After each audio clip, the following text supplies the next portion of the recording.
बिस्मिल्लाहिर्रहमानिर्रहीम। अस्सलाम वालेकुम नाजरीन, आप यूट्यूब चैनल देख रहे हैं। मैं तवक्कल हुसैन हूँ। नाजरीन, इन दिनों अपोजिशन और हुकूमत के दरमियान एक घमसान सी जंग शुरू हो गई है।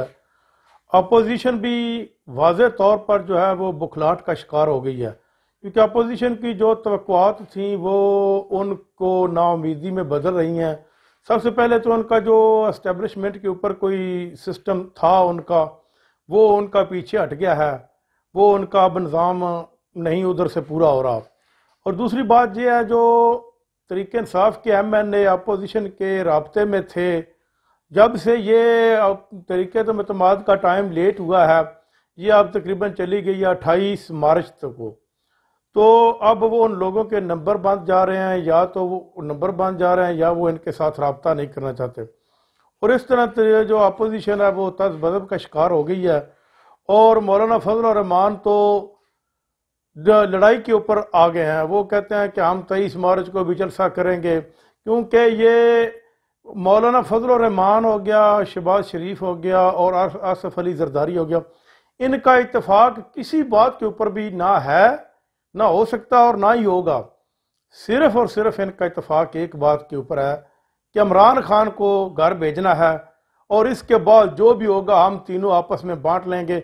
बांटेंगे भी नहीं इत्तेफाक के साथ, फिर एक दूसरे को चोर डाकू कहेंगे, ये फिर एक दूसरे की तस्वीरें, नंगी तस्वीरें हेलीकॉप्टर से नीचे फेंकेंगे, फिर ये एक दूसरे को जेल में डालेंगे।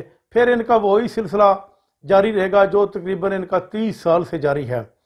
सिर्फ और सिर्फ इनको तकलीफ जो है वो इमरान खान से है कि इमरान खान कहीं ना कहीं हमारी जो है वो जान छोड़ दे, और हम वो उसी तरह करप्शन का बाजार गर्म करते रहें, और करप्शन को हमारी को कोई ना रोके और ना टोके, हम बारियां लेते रहें हमने।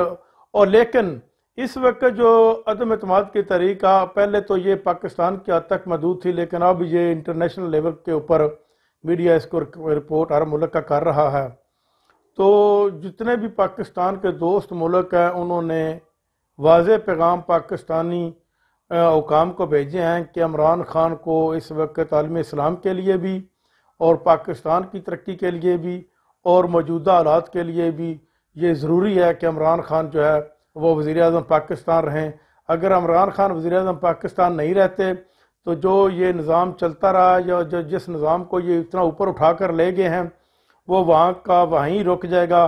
क्योंकि मगरब को जो इमरान खान ने वाज़े जवाब दिया है, ये इसकी कड़ियाँ जुल्फ़िकार अली भुट्टो से मिलाई जा रही हैं कि जुल्फ़िकार अली भुट्टो ने भी उनको वाज़े जवाब दिया था, लेकिन उसको इबरत का निशान बना दिया गया। इस तरह इमरान खान को भी बना दिया जाएगा। लेकिन अब वो दौर नहीं है। उस वक़्त ना तो किसी के पास टेलीफोन होते थे, और ना ही कोई मीडिया को जानता था, और ना ही कोई आज़ाद मीडिया होता था। लेकिन अब तो आज़ाद मीडिया भी है, हर आदमी के पास टेलीफोन भी है। अब इमरान खान के पास के साथ ऐसा नहीं हो सकता, क्योंकि पाकिस्तान में तकरीबन 75% लोग जो हैं वो इमरान खान के साथ खड़े हैं, वो जान देने के लिए भी तैयार हैं।